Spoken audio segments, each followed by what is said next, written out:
Boa tarde. Sejam bem-vindos aí. Obrigado pela presença.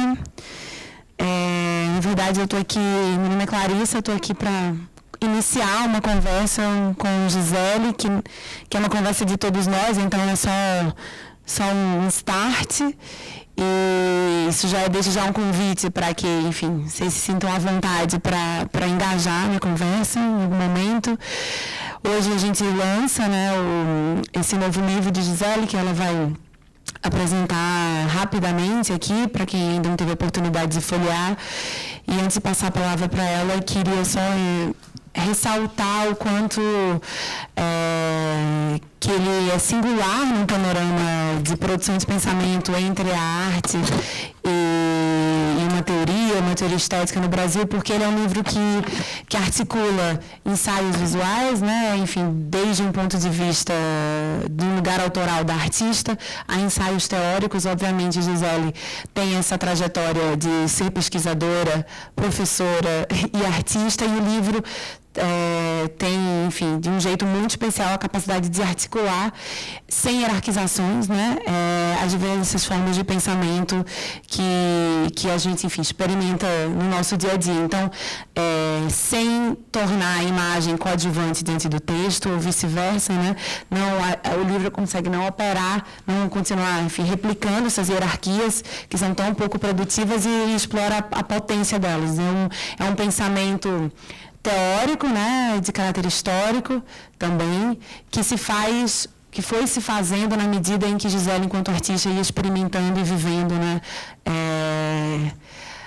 nossa recente fase de esquecimento programado do ponto de vista histórico-político no Brasil. Então, passar para ela dar um panorama aqui, aí nossa ideia é também tentar focar um pouco mais nos dois, né, nos dois momentos do livro que são em torno do Rio de Janeiro, né, por razões óbvias, estamos aqui.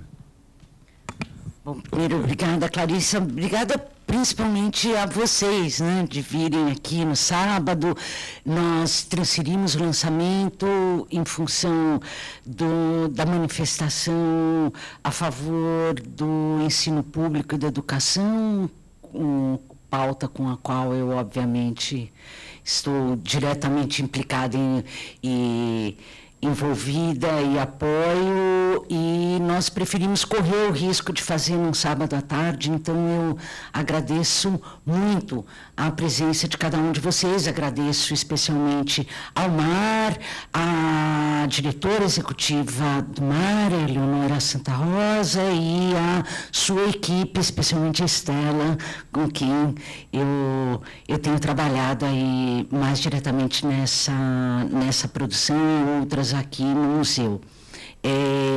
É particularmente importante para mim fazer esse lançamento, não no Rio de Janeiro, mas especialmente no MAR, que foi um lugar a partir do qual eu trabalhei quase que como numa residência informal com a Clarissa Diniz, diretamente com o Paulo Herkenhoff, na produção de um capítulo que se chama Já é Ontem, e isso é uma interrogação e não uma afirmação, e que foi ganhando características distintas ao longo do processo, que é sobre o que nós vamos conversar. Eu vou fazer uma apresentação muito breve do que é o livro. O livro se chama Memória da Amnésia, Políticas do Esquecimento. É um livro que investiga as estéticas da memória. A memória, em geral, ela é pensada do ponto de vista neurológico, do ponto de vista político, do ponto de vista institucional, do ponto de vista dos sistemas públicos de memória, e muito pouco discutido a partir daquilo que é, do meu ponto de vista, por onde a memória se institui, seja como política de esquecimento, seja como política de transmissão, que são as estéticas da memória. O livro, ele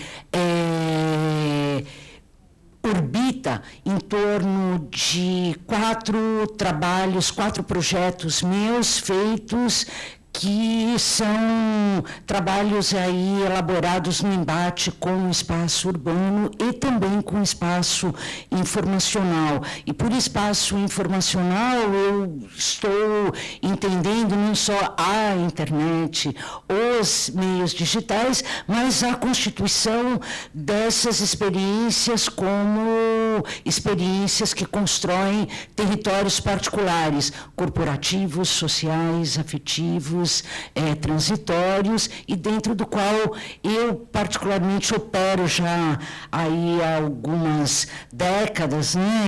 Eu e algumas pessoas que estão presentes, Simone, somos membros aí de uma geração que é uma espécie de Jurassic Park, né, da cultura digital, da internet, e o livro ele trabalha a partir de uma obra minha, a minha primeira obra artística, por coincidência, que é o livro Depois do Livro, e que é um site que se tornou uma espécie de referência na história da NetArt, e ele não está no livro por causa disso, ele está no livro pelos problemas que ele passou a suscitar no momento em que ele se tornou um objeto museológico, e as discussões sobre como criar as narrativas a partir das obsolescências das redes, e como as redes, de um determinado momento, nos pareceram o arquivo por excelência e se transformaram numa espécie de vala comum da história. São algumas questões que são discutidas, né? O livro é particularmente tocado e mobilizado pelas transformações recentes do Brasil. Apesar de ele lidar com todos esses aspectos na sua estrutura mais macrológica, ele foi muito impactado por tudo que nós estamos vivendo nos últimos anos. E ele terminou com um ensaio sobre o Museu Nacional, que de fato não é sobre um trabalho meu, e esse ensaio entrou no livro quando o livro já estava pronto, ele já estava indo para a última revisão, e o incêndio do Museu Nacional se tornou um ensaio de encerramento. É um ensaio, sem querer me justificar, mas já antecipando, escrito de fato a queima-roupa, no calor da hora. Péssimo usar essas palavras falando desse assunto, mas as expressões são essas mesmo, e que me chamaram muito a atenção para uma tensão que atravessava o livro, e eu ainda não havia me dado conta. O livro ele abre com um trabalho meu feito no Arquivo Histórico da Bahia, que é Beleza Convulsiva Tropical, e que é uma reflexão sobre as tensões entre natureza e cultura pensadas no horizonte dos trópicos, os trópicos aí entendidos como uma situação e não como um dado climático. E a situação particular de Salvador, que é uma experiência bretoniana por excelência, né? Naquela erótico velada, mágico, instantânea, e nesse estado de beleza convulsiva. E termina com o Museu Nacional, que é o nosso estado talvez mais doloroso, que é o nosso estado de beleza compulsiva, que é a interpretação que o Hal Foster dá para o surrealismo. Ele diz que a beleza convulsiva é a maneira como os surrealistas queriam que o mundo de fato funcionasse, e que ele chegaria num grau tal que o surrealismo seria o nosso real. E me caiu a ficha que, de fato, nós incorporamos o surrealismo pelo avesso nessa chave da compulsão, da tendência à repetição como uma forma e como uma estratégia velada de autodestruição. Então, o último capítulo se tornou essa beleza compulsiva, tropical e esse enigma, né? O que esperar do futuro. Um livro que fala sobre memória necessariamente é uma reflexão não sobre o passado, mas sim sobre aquilo que nós esperamos de nós mesmos. Mas, no momento em que nós estamos, me parece inevitável que nós nos perguntemos o que esperar do futuro, de fato, quando as forças disruptivas do delírio, que historicamente também nos constituíram como resistência, se tornaram forças disciplinadoras, né? Que é o auge aí da histeria neofascista em toda a sua integralidade. Então, o livro, enfim, como ele estará à disposição, não vou ficar aqui contando os capítulos, que cada um vai poder ver por si, ele abre com o arquivo histórico da Bahia, que é considerado o segundo maior arquivo do Brasil, e não é essa grande, talvez a maior importância. Mas o fato mais relevante é nós pensarmos que se trata... Salvador foi a primeira capital do Brasil. Um arquivo histórico do estado da Bahia, ele tem uma documentação muito particular. E ele está localizado numa antiga quinta jesuíta, que, como tudo aquilo que marcou profundamente, os jesuítas tinham estratégias incríveis, soluções sensacionais de arejamento de espaço. E essa quinta ela foi construída sobre uma mina d'água e ela é escorada numa série de nascentes. O prédio é, de fato, muito fresco, mas foi quando eu entendi aquela expressão água subindo pelas paredes. A água, de fato, sobe pelas paredes, óbvio que é o pior lugar para você colocar papel, né? Assim, a arquitetura é um dos primeiros solares, provavelmente 2 andares, no Brasil. De curiosidades, o padre Antônio Vieira se refugiou aqui, fugindo da Inquisição, e não se podia acender as luzes quando eu trabalhei, sob o risco de incêndio do prédio, o que hoje nós pensamos que ainda bem, né, que os funcionários trabalhavam no pátio e não dentro, porque se acendesse as luzes, provavelmente nós teríamos um pré-museu nacional aqui. Né?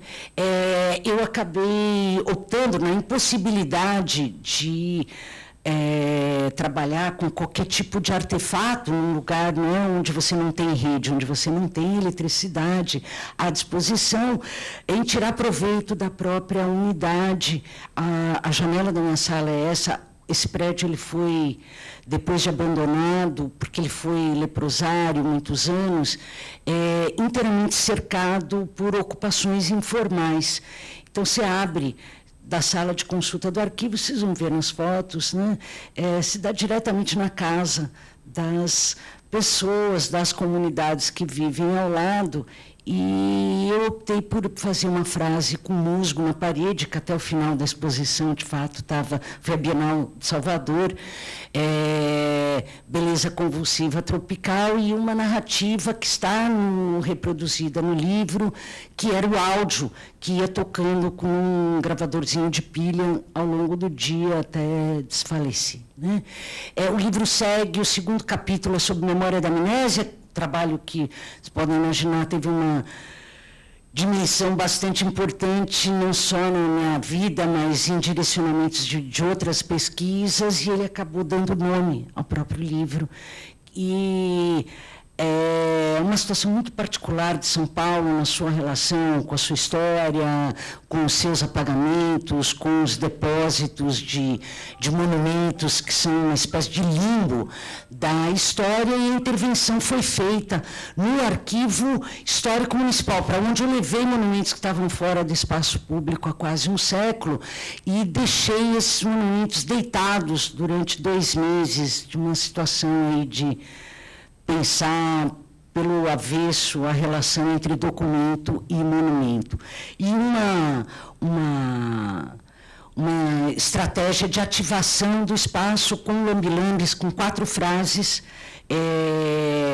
que eu compus, que era o que você esqueceu de esquecer, o que você esqueceu de lembrar, o que você lembrou de lembrar, o que você lembrou de esquecer. Isso virou uma febre de Instagram, que está no livro também.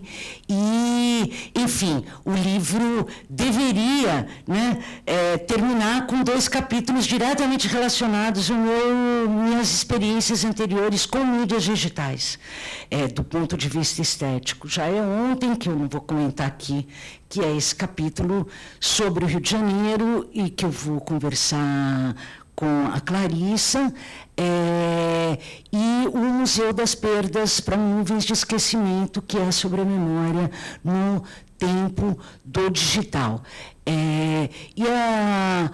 Como eu adiantei no começo, o livro, que não terminava naquele capítulo, ele passou a ser encerrado com as imagens do Museu Nacional, lidos na chave de uma catástrofe, e não como ruína. O André Roysen é um autor que eu sigo em várias proposições, e ele tem uma afirmação bastante forte, que é que o século XX não foi capaz de criar ruínas, só escombros, né? Porque a ruína, ela projeta um futuro ainda que no passado. Os escombros, eles são avassaladores com relação à história e a sua força de desenraizamento. E o Museu Nacional, na época, vocês devem lembrar, vários intelectuais e críticos comentaram que o ideal era deixá-lo assim, como ruína, como um memento mori. Eu falei, mas isso não é uma ruína. Isso é um escombro, né? Esse é um passado, e é muito maior do que o próprio Museu Nacional e do que o próprio Rio de Janeiro, a história do Império Brasileiro, né?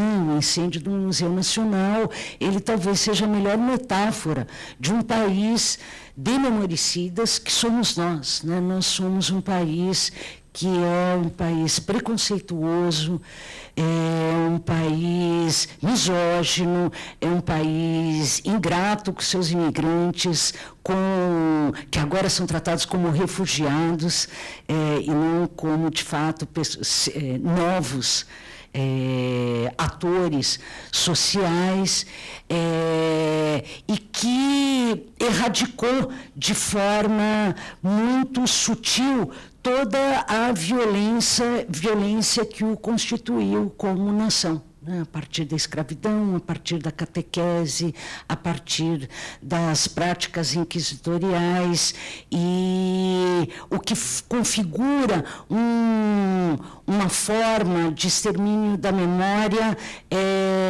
muito sutil, porque ela não se dá com a brutalidade dos etnocídios ou com a explicitude dos genocídios, né? Ela é uma forma de apagamento da presença do passado no território aqui entendido como esse lugar constituído pelas relações sociais. Óbvio que com a aceleração do presente que nós estamos vivendo, esse memoricídio, aí no caso do Museu Nacional, que foi talvez o primeiro telememoricídio, né, da história, presenciado por todos, compartilhados, e hipocritamente esquecido em uma semana, né? Agora, preparem-se, eu não dou uma semana para começarem os especiais, de novo, de todos, absolutamente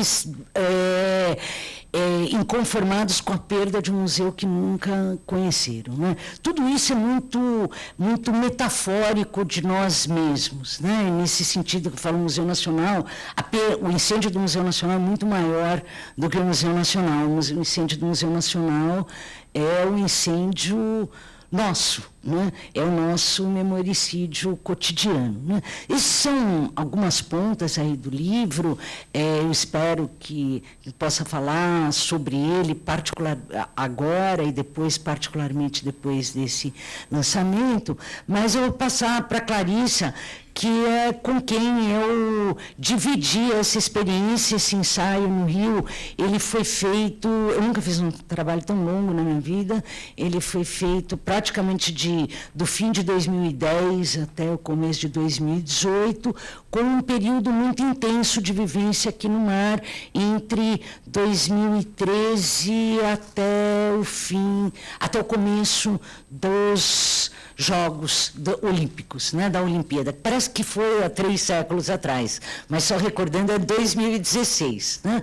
Mas é que realmente a gente está num momento de se perguntar se já é ontem, porque 2013 parece uma outra era e 2016 parece um outro século. Mas foi nesse período que essa pesquisa tomou vulto, até porque foi o período ápice aí das transformações dessa área no Rio. Então, deixar aí vocês com a Clarissa, que deve ter coisas mais interessantes ou surpreendentes para falar.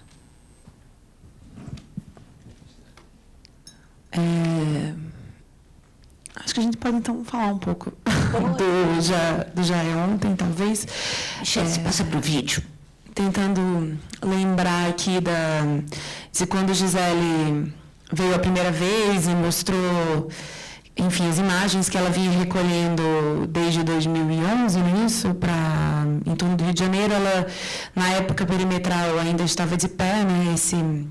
Essa grande via suspensa que foi, enfim, a sua derrubada foi um dos gestos dos processos de reforma urbana perpetrados aí para a Copa, para as Olimpíadas. E Gisele tinha por hábito atravessar, né, a perimetral e ficar filmando, né, como uma espécie de traveling conduzido pelo próprio carro, né, a cidade vista da perimetral, e ela trouxe essas várias imagens no celular e ela já conversava sobre o futuro, sobre o que estava prestes a acontecer. Né? Assim, eu me lembro de, isso vai cair, essas imagens, o que a gente pode produzir a partir daí. E, obviamente, ela chegou no momento em que esse museu, que é um museu, né, enfim, parte desse processo de transformação da cidade, completamente produto dele também, estava às voltas, como ainda hoje, né, diante do que fazer, né, qual que é o nosso papel, assim, que tipo de leitura produzir. Obviamente, um museu com muita dificuldade de produzir um pensamento e, principalmente, posições naquele momento em torno dos processos que a gente muitas vezes nomeia como urbanísticos, mas, claro, sem nunca esquecer que a gente está falando de processos, né, que envolvem sujeitos, pessoas, histórias, aí, e não necessariamente o protagonismo de uma espécie de esqueleto da cidade, enfim. E sem saber o que fazer, a chegada de Gisele apontando para o futuro tocava muito fundo, porque também foi, acho que, uma aposta do museu de que ela ter essas imagens, produzir essas imagens, estar presente, colecioná-las, seria importante para que exatamente o dilema de não saber o que fazer não fosse apagado, né, junto com os muros que estavam deixando de existir. Então, foi uma aposta também, né, numa memória que seria produzida preocupada com o futuro e o passado, mas também produzida desde a perspectiva de um porvir. E é muito, muito forte rever essas imagens, assim, como ela fala, acho que eu concordo, parece que passaram 50 anos, né? Depois de poucos anos, rever as imagens e tudo o que passou e como se alterou drasticamente o sentido, né, da ideia do Porto Maravilha, do Rio de Janeiro Maravilha, tão construído historicamente, como reencenado, né, e ressimbolizado agora, nessa primeira década, na segunda década do século XX, enfim, diante da catástrofe total, né, do Estado e das violências que se tornam políticas constantes do Estado na sua relação com os sujeitos que formam essa cidade, com todas as outras instâncias, enfim. Ver essas imagens a partir de agora e ver como Gisele projetou, de alguma forma, já se projetou como ruína, né? Ela arruinou essas imagens por meio desses erros, né, dos glitches, enfim, de um processamento digital dessas imagens que é pensado para levar ou para ser permissivo, né, permissivo ao erro. É um alívio, porque refaz, pelo menos em mim, a lembrança da sensação de estar vivendo no momento que se queria utópico, mas já sabendo, já antevendo, né, e vendo no seu dia a dia as inúmeras distopias engendradas por essa utopia. Então, poder ver essas imagens erradas, né, desiguais em si mesmas, descoincididas, né, enfim, e com elas poder ver desde um ponto de vista estético, né, acho que seria legal você falar também isso, as fraturas de uma narrativa, de uma ficção que se queria tão totalitária e tão possível, né, e que hoje, enfim, parece que se concretizam de muitas maneiras, é muito importante. Então, fico feliz que a gente tenha, né, conseguido produzir essas imagens e lançá-las a um porvir que já chegou e que, enfim, infelizmente torna presente e concreto o que antes eram glitches digitais, né, erros do âmbito do digital. Então, sei lá, queria falar isso e também, se você pudesse, acho que seria importante, o primeiro capítulo do livro, que é sobre essa experiência da Bienal da Bahia, do arquivo, né, da Bahia, que é um dos maiores arquivos do Brasil.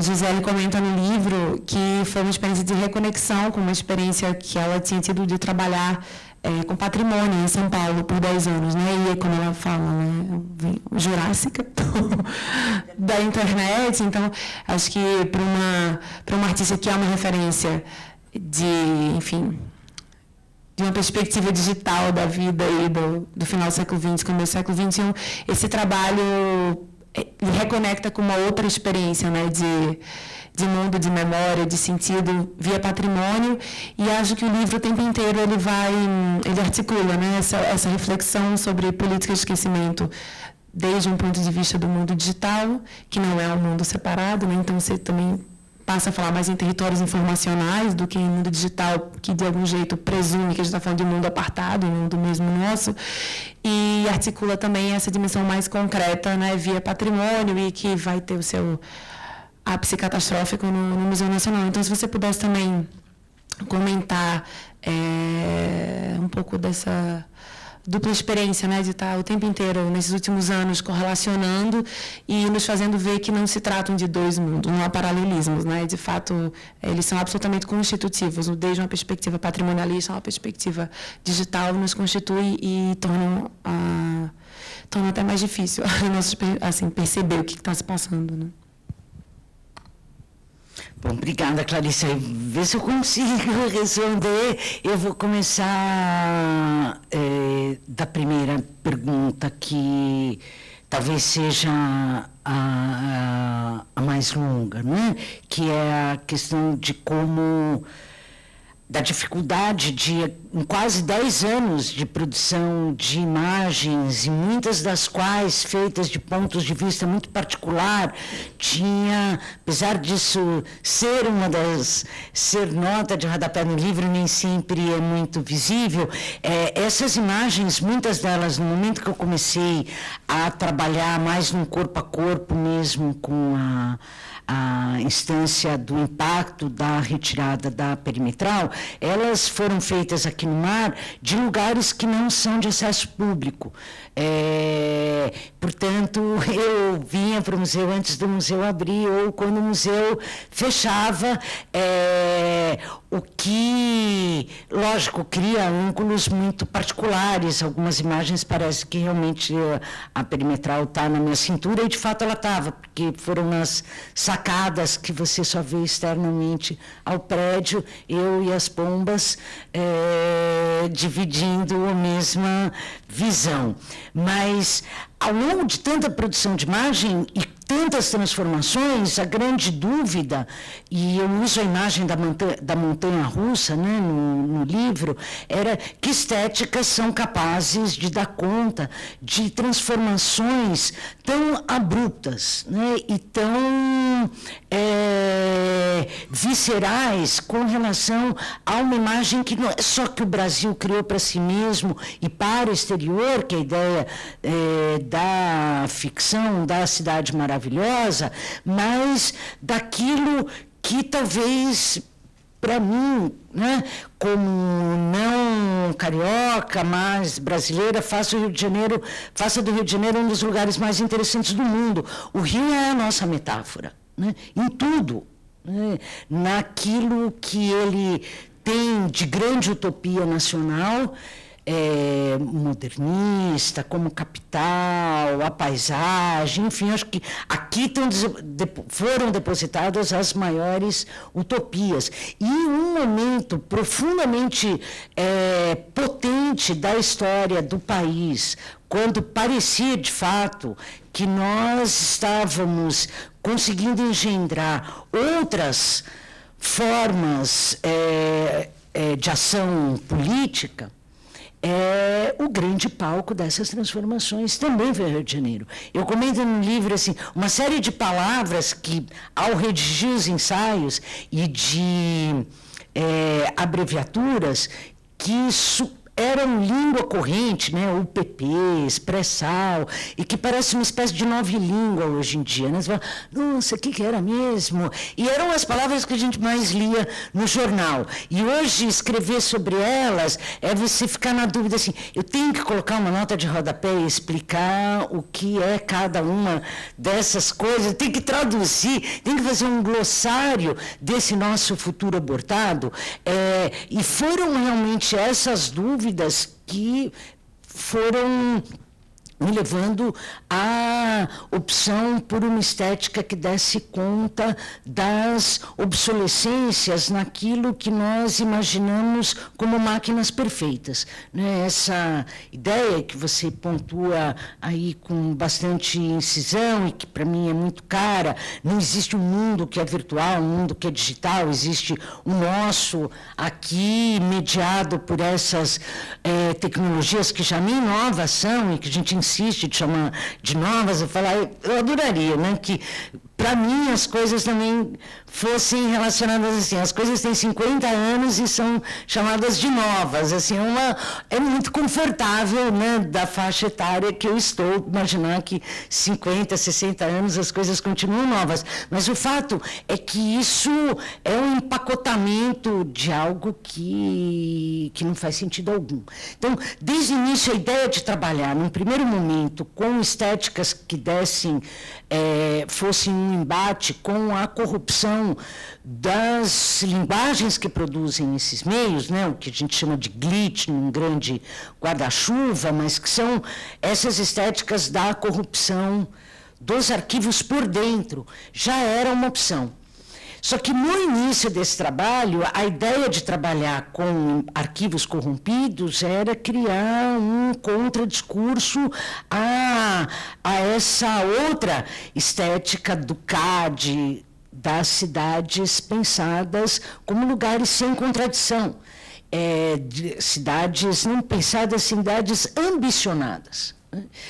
Cidades que, ao contrário de algumas opções que foram muito importantes, né? Até o Fajardo está aqui hoje, eu já parabenizei por escrito, parabenizo publicamente por opções na órbita do patrimônio de trabalhar com as camadas soterradas de outros memoricídios aqui, trabalhar com a história da escravidão, da presença negra, dos portos,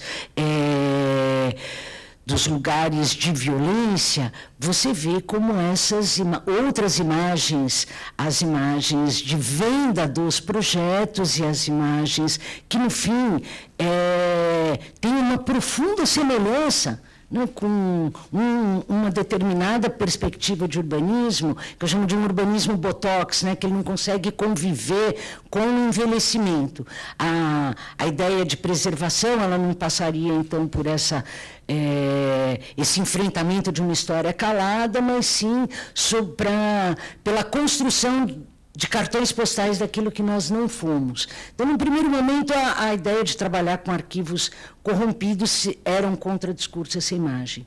E, no processo de organização desse projeto para a construção dos ensaios do livro, nós já estávamos numa situação totalmente diferente.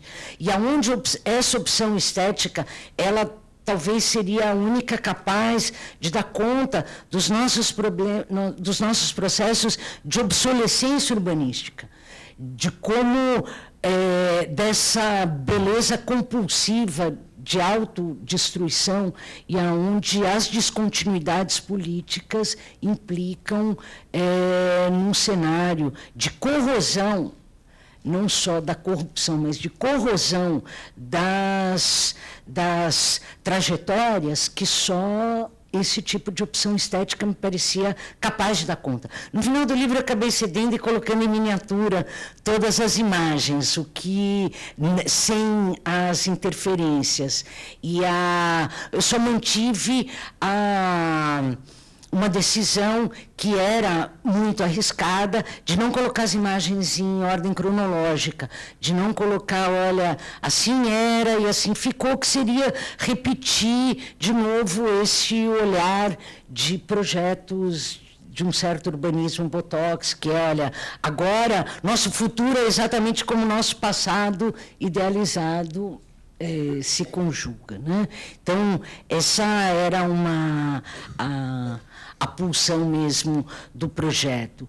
E no que diz respeito à sua segunda pergunta, comentar um pouco a história do processo no Arquivo da Bahia, na Bienal de Salvador. A Bienal de Salvador era a terceira Bienal de Salvador, sendo que a segunda ela aconteceu em 69, ela foi fechada pela polícia, e a terceira só aconteceu em 2014. Né? E era realmente a possibilidade, nesse mundo em que a gente já fez o download aí da internet, de recuperar estratégias metodológicas de trabalho meu e de outras experiências que eu já tinha, numa esfera que artisticamente eu nunca tinha trabalhado, que era no âmbito do patrimônio, algo que é o meu berço de formação profissional, mas que artisticamente vem dominando meu processo de trabalho desde então.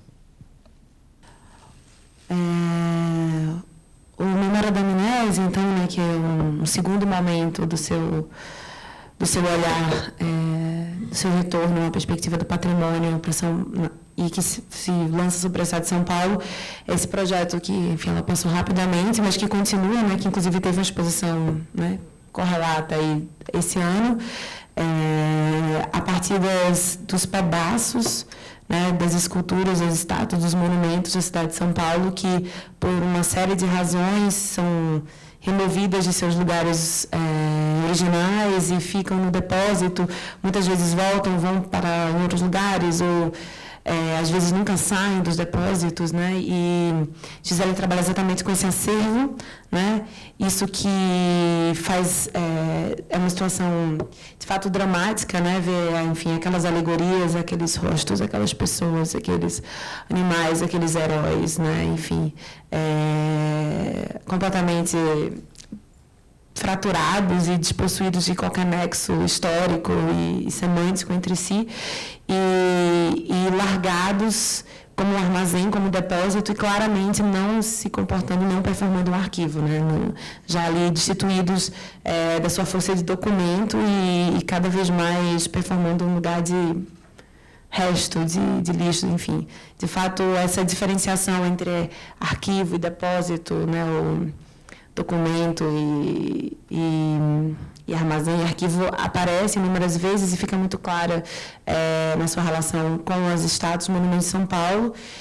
E acho que essa experiência, obviamente, não é um privilégio de São Paulo, né? Tem seus monumentos constantemente reordenados.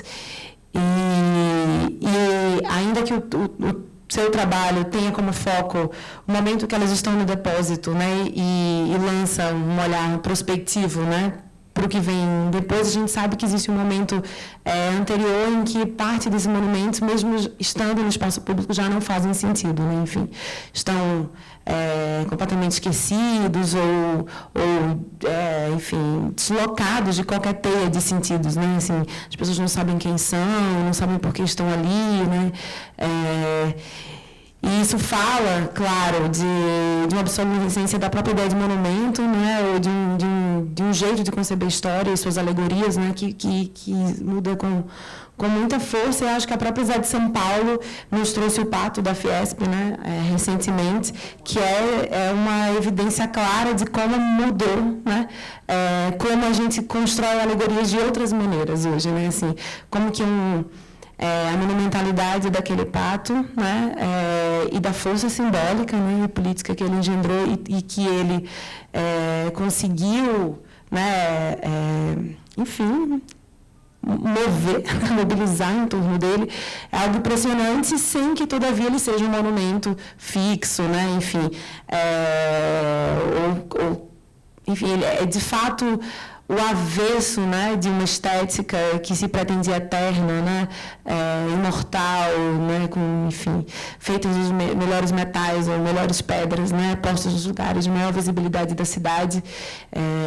Enfim, isso é completamente, se torna obsoleto, e o que tem potência política é um pato de borracha que aparece e não aparece, né, e da escala de um edifício, assim, basicamente. Então, também fico curiosa para te ouvir sobre isso e dentro um pouco dessa chave, também comentar sobre essa outra força que o espaço urbano é capaz de produzir, enfim, por exemplo, do Picho, né, do Assassinos, sobre o Monumento dos Bandeirantes, né, e como que isso depois se torna, isso que já é uma alegoria, se torna uma alegoria numa escola de samba, né, que é a Mangueira, né, enfim, como que essas camadas, né, de reação a insistência de certas visibilidades ou de total reinvenção, né, de como tornar algo visível e como operar e criar monumentalidades, assim,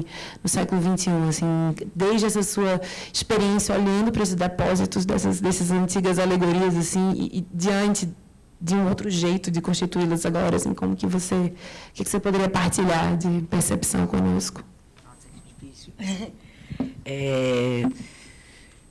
Enfim, o que me interessava, esses depósitos de monumentos não é uma exclusividade paulistana. As grandes cidades, elas têm, Rio de Janeiro tem lugares onde os monumentos são restaurados, ou durante uma obra, onde ficou o Mauá, quando estava aqui, ficou num depósito de monumento. Aí ele vem e volta para o lugar dele, não exatamente, mas mais ou menos no espaço simbólico onde ele ocupava. O que não acontece na cidade de São Paulo. A peculiaridade do depósito de monumentos de São Paulo é que ele é um lugar tabu. Acho que um dos maiores méritos dessa pesquisa de memória da amnésia foi ter colocado ele em circulação, as pessoas sequer, que é um lugar onde os monumentos são despejados.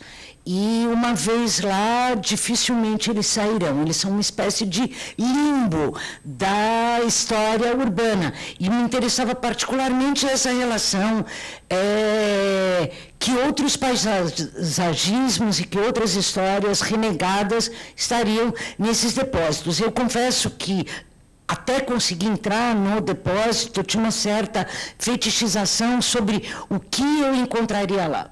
E, de uma certa maneira, eu tenho que confessar, e talvez seja o aspecto crítico mais interessante, é de você perceber que aquilo é uma espécie de depósito de lixo da história, sim.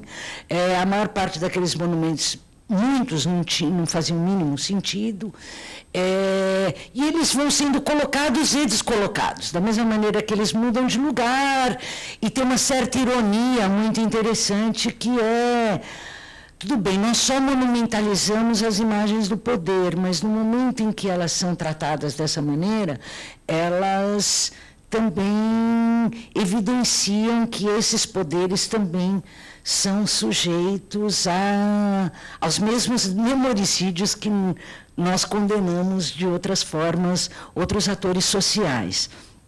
Mas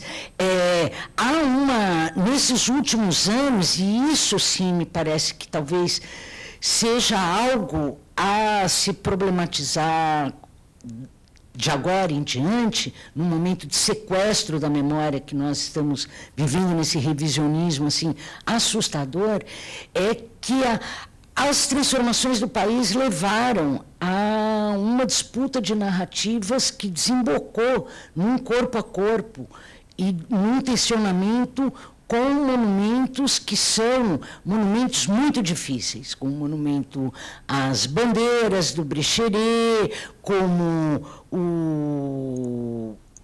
a capela da Fundação de São Paulo, que não é a capela da Fundação de São Paulo, é um fake no pátio do colégio, mas que é tratada como tal e que foi pichada, olhai por nós.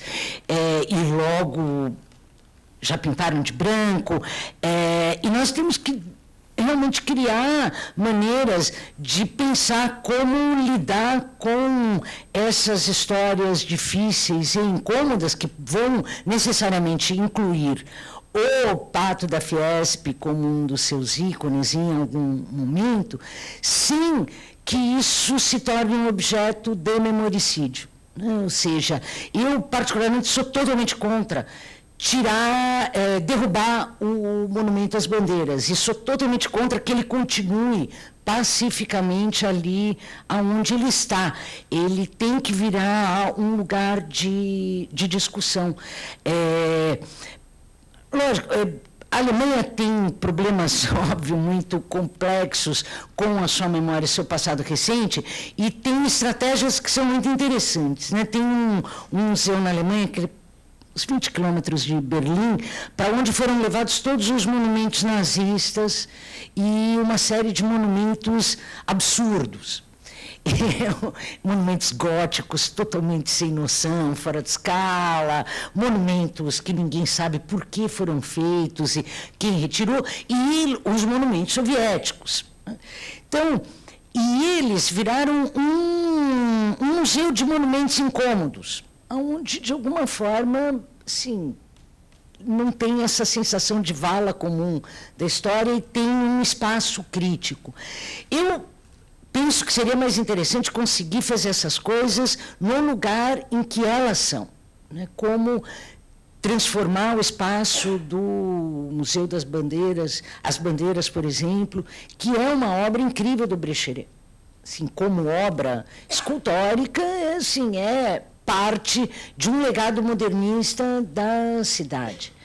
Mas é uma obra absolutamente incômoda. Então, como transformar isso num lugar em que não se apague a nossa história da nossa barbárie, que esse é um dos maiores, e por isso que eu insisto muito no livro, que esse é um país de memoricidas, porque nós não sabemos nem lidar, nem construir histórias de glória, e nem lidar, isso é onde nós somos talvez mais frágeis, lidar com a história da barbárie que nos produziu, e nós somos produtos dela, né?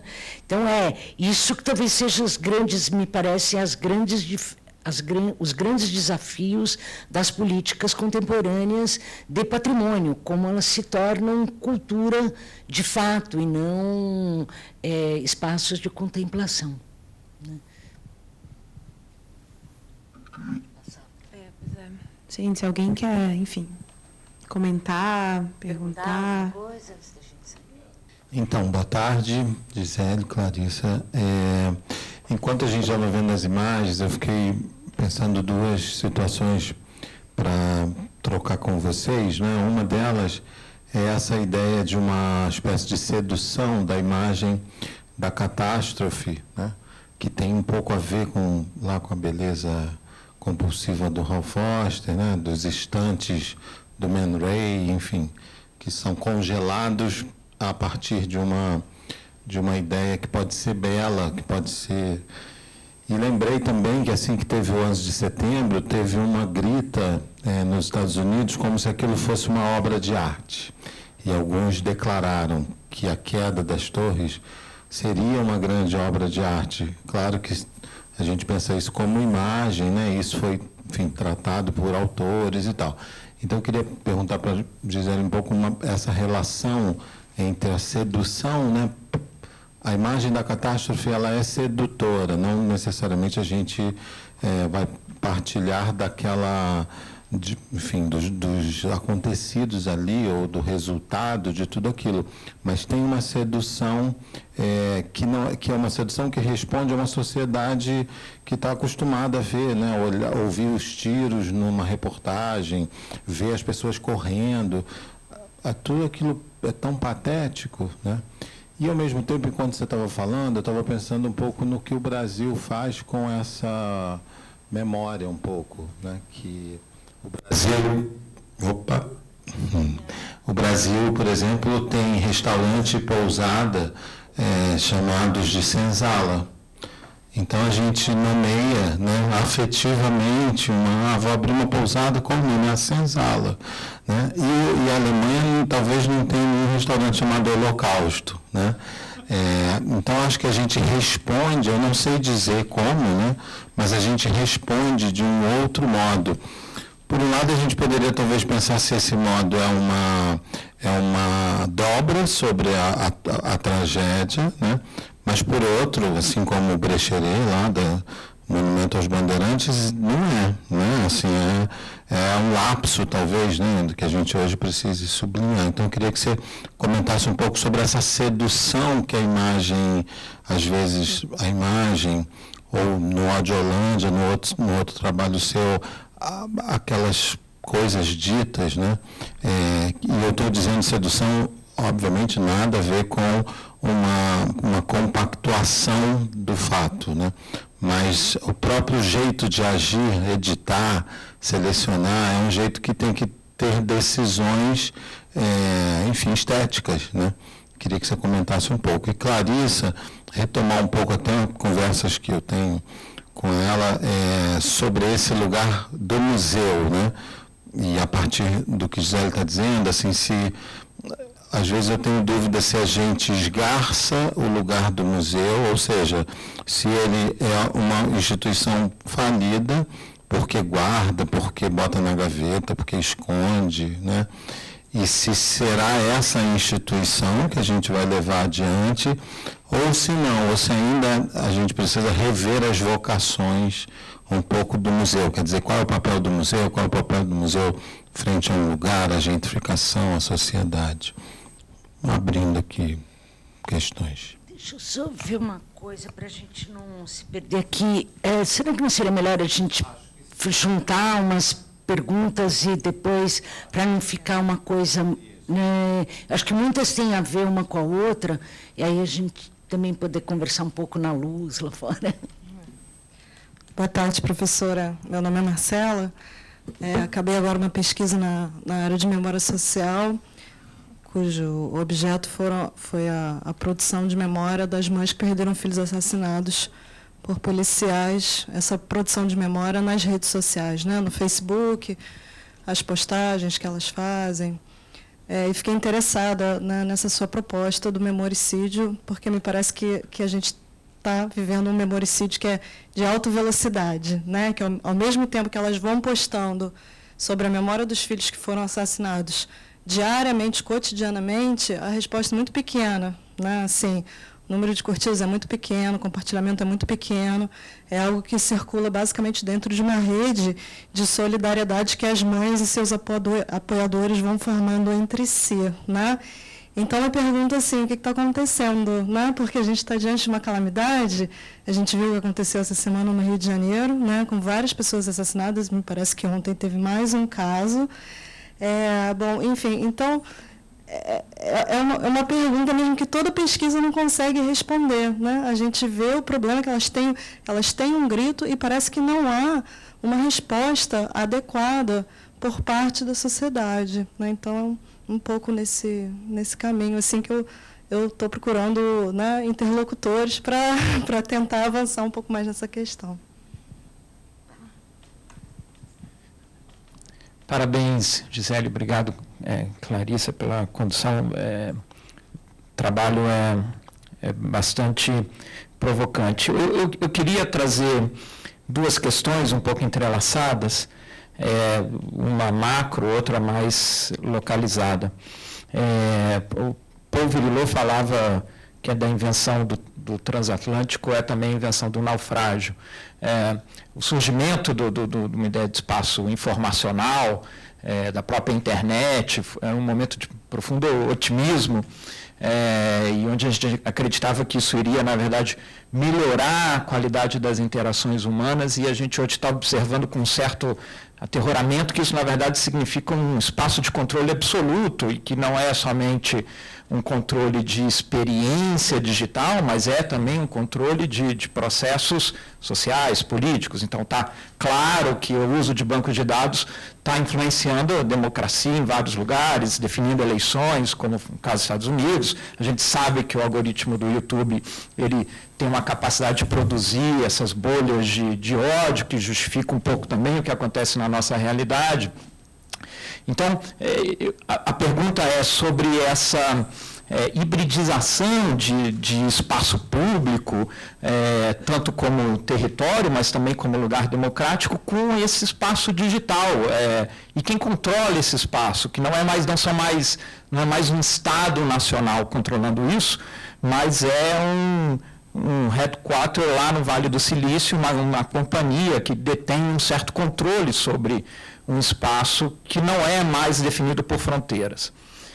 E isso conecta com uma realidade local nossa, que são coisas que eu tenho investigado há bastante tempo, e a própria experiência à frente do patrimônio cultural aqui do Rio, que é um certo esgotamento da ideia de monumentalidade brasileira, mas que também nos posiciona num lugar ufanista confortável. E aí a pergunta objetiva do papel das academias de arquitetura ou das áreas das artes, fazendo uma reflexão mais crítica sobre esse esgotamento de modernidade brasileira, e sobre, então, Lúcio Costa autorizou a perimetral, restaurar o Pedregulho,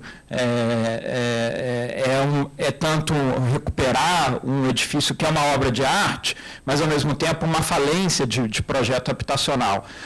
Então, me parece que a gente fica muito preso numa ideia de monumentalidade, e as experiências recentes políticas brasileiras mostram que, tanto a direita quanto a esquerda, a gente sempre cai de novo nesse centro de gravidade denso, que é uma ideia de monumentalidade brasileira. Então, como é que a gente pode escapar dessa gravidade e alcançar outros territórios? Porque isso me parece que coloca a gente sempre numa condição de colonizadores de nós mesmos, e a gente nunca consegue permitir com que a gente possa produzir, inclusive, monumentos que sejam mais abertos e que nos levem a lugares novos.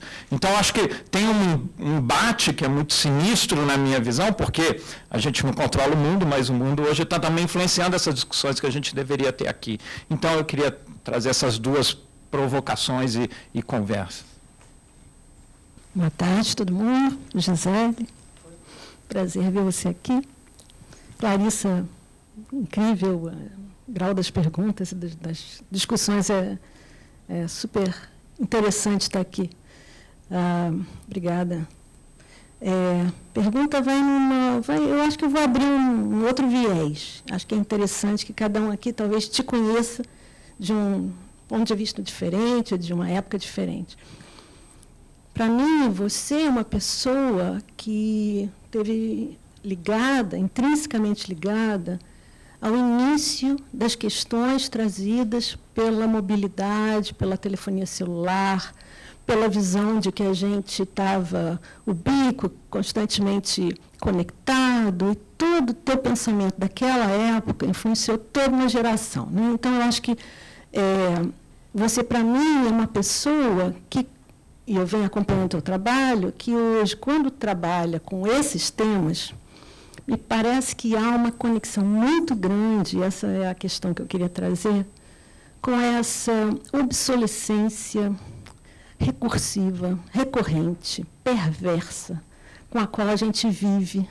Desde que a gente começou a ser profissional, me lembro de você me dando uma carona quando você estava terminando seu doutorado, lá em São Paulo, num Fusca, me falando que estava enlouquecida com aquele doutorado, então eu te conheci há muito tempo. Então, toda a nossa convivência, toda a nossa amizade foi pautada por essa correria, por esse cansaço que a gente traz do que muda. Isso que você falou ainda agora de a gente chamar de novas tecnologias. A gente chama de novas tecnologias porque elas não param, né? Porque a gente não está falando das antigas novas tecnologias, a gente está falando da de ontem, da de agora, da de hoje de manhã. Né? Eu estou chegando da Sigma, por exemplo. Muda tudo, está tudo diferente, está tudo... a cada ano é preciso reaprender tudo, começar do zero, rever tudo. Então, é muito difícil.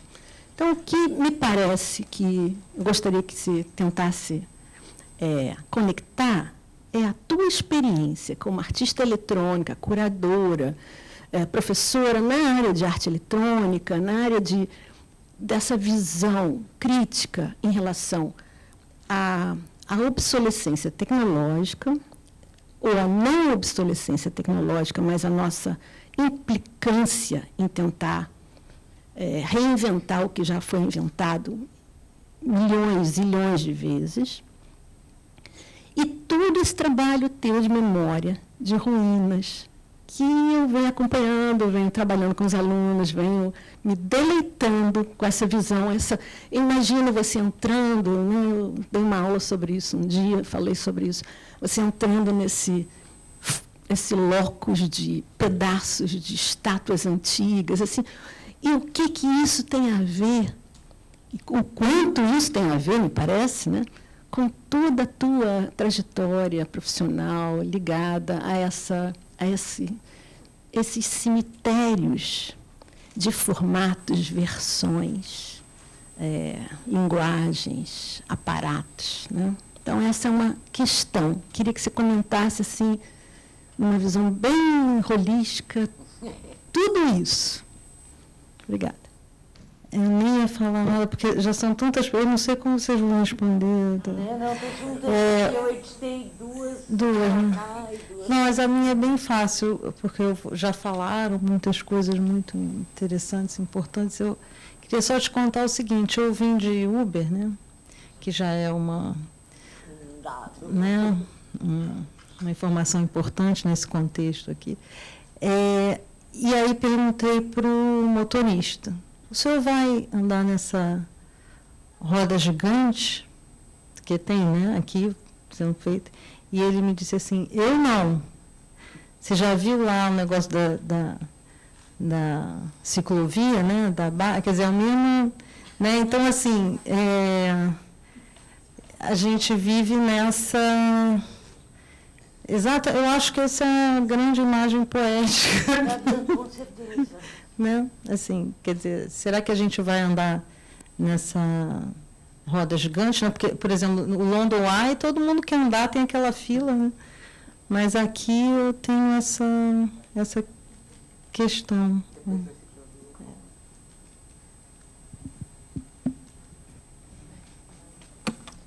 Bom, eu vou juntar algumas coisas, mas eu vou começar por essa sua imagem da catástrofe, que eu acho que é importante precisar a catástrofe no século XXI, onde ela não é um desastre, como os desastres da guerra do Goya. A catástrofe no século XXI, ela não tem um depois.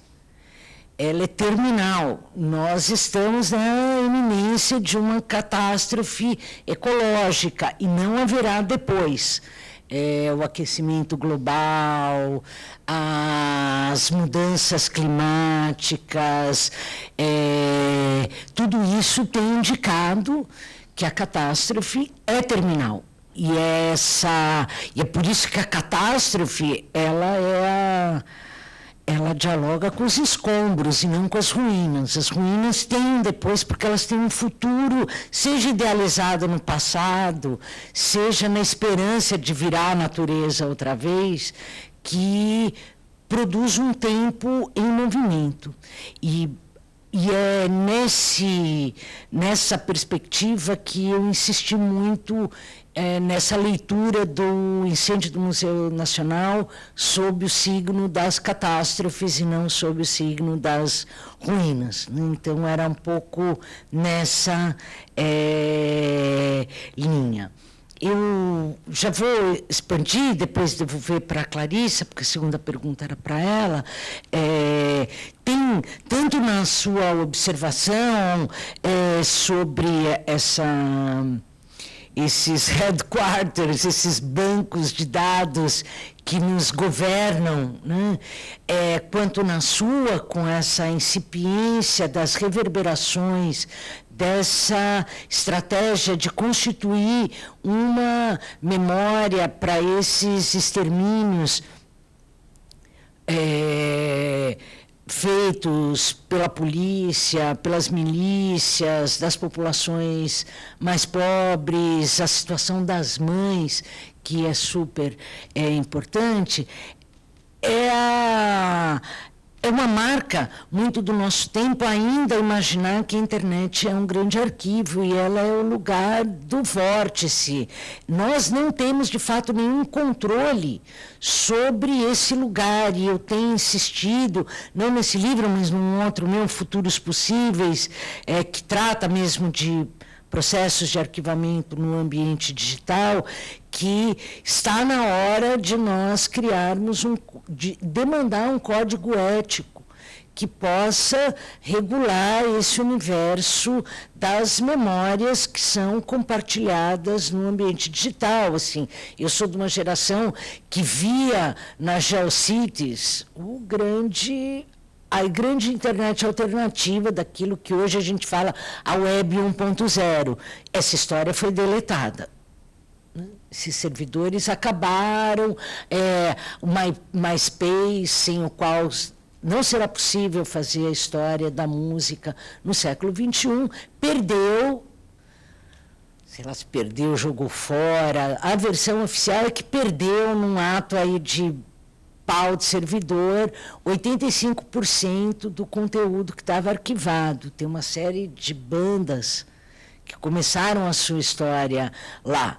Então, esse impacto, ele é um impacto de risco, e enquanto nós não reivindicarmos a nossa cidadania nesse território digital, nós somos muito vulneráveis. E essa contraponto que você faz, mas também é todo um esforço, e os compartilhamentos são tão pequenos. Essa ilusão de um mundo que é quantificável, esse neoliberalismo dos likes, onde você é pago com... Né, você trabalha para esses sistemas e é pago com isso, é algo muito perverso. Acho que a construção desses espaços alternativos, e aí voltando para a sua pergunta, assim, não dá para a gente continuar falando em novos monumentos, né? Nós temos que criar estratégias contramonumentais. Acho que essa é uma das outras experiências mais importantes, e aonde acho que o impacto do digital é inequívoco, de que as coisas elas migram para outros formatos que são fluidos, informes, e que deveriam estar pautando também as nossas estéticas da memória no século XXI. Isso não implica destruir tudo que nós já temos. Essas outras são a história da nossa cultura e da nossa barbárie, portanto, né? Mas eu concordo em gênero, número, grau, que é urgente que as políticas de patrimônio elas sejam propositivas e não só conservacionistas. Um dos desafios maiores que eu tive com esses trabalhos era sempre evidenciar que não existia nenhuma motivação de restauração dessas esculturas fragmentadas e abortadas do espaço público. A ideia era compreender como o esquecimento é produzido nos sistemas de memória, e não trazer tudo aquilo de volta como se nada tivesse acontecido.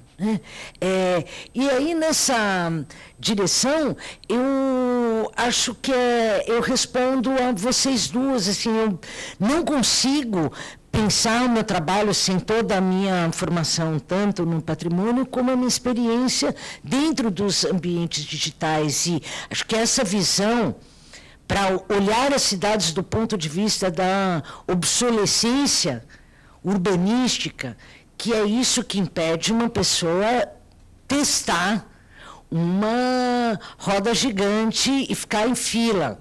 Além das hipocrisias culturais nossas, né? E eu volto ao exemplo do Museu Nacional.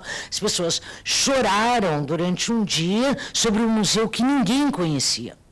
Uma semana depois, que essa história eu acompanhei muito até pelo trabalho, no Google Trends, voltou para os mesmos índices, ninguém procurava. E, olha, podem assinar, dizer assim, olha, de fato, daqui a 2 semanas, essa curva vai subir de novo. Todo mundo vai falar de Museu Nacional, porque vai fazer 1 ano. E é naquele desconforto de que, e aí? Né? E ele vai ficar mais com a nossa cara do que o incêndio já foi. E uma semana depois ninguém mais vai falar disso também. Semana passada, só para encerrar e a gente ir lá para fora, essa semana sumiu uma estátua de 2 metros de altura na obra que estão fazendo de 38ª reurbanização do Vale do Anhangabaú, que é, acho que, o lugar que mais é obsessão dos urbanistas, não para de mexer naquilo. Bom, de novo, cada prefeito que entra e quer dar um selo para a cidade reurbaniza o Anhangabaú, é uma recorrência. São Paulo, o Anhangabaú é onde tem o Teatro Municipal, enfim, só para situar, é aquele vale. No meio da obra, ela sumiu, ela tem 2 metros de altura. E aí você pergunta, como é que some? Porque também sumiram 2 vigas da perimetral, assim, como é que somem essas coisas? Elas não somem, com certeza. Mas, no caso dessa estátua, tinham até me falado, você não quer escrever algo para daqui a 2 semanas? Daqui a 2 semanas ninguém mais sabe do que você está falando, porque esse assunto, ele vai ser como Museu Nacional, ou você faz uma leitura transversal desse fenômeno, ou ninguém mais já sabe do que está acontecendo. E isso é o contraponto das nossas obsolescências. A outra é essa obsolescência urbanística que nos acompanha e explica uma resposta como do seu motorista do Uber, né? Uma é a hipocrisia, assim, se fosse em Londres, ele não teria medo. Não teria medo por quê? Né? E a outra é essa obsolescência urbanística, você fala assim, de certa forma, é um glitch. Essas obras, elas já vêm corrompidas desde a natureza do seu arquivo, né? Bom, olha, a gente avançou até um pouco na hora e eu sugiro que a gente continue conversando lá fora. Tem uns livros aí, quem tiver interessado em ver ou adquirir, e eu vou estar aí para assinar os que se interessarem em ter um livro assinado, mas desde já agradeço muito aí a presença de todas das pessoas que tiveram que sair antes por um certo alongamento da nossa conversa, que era muito boa, e a gente continua fora. Obrigada, gente. Obrigada.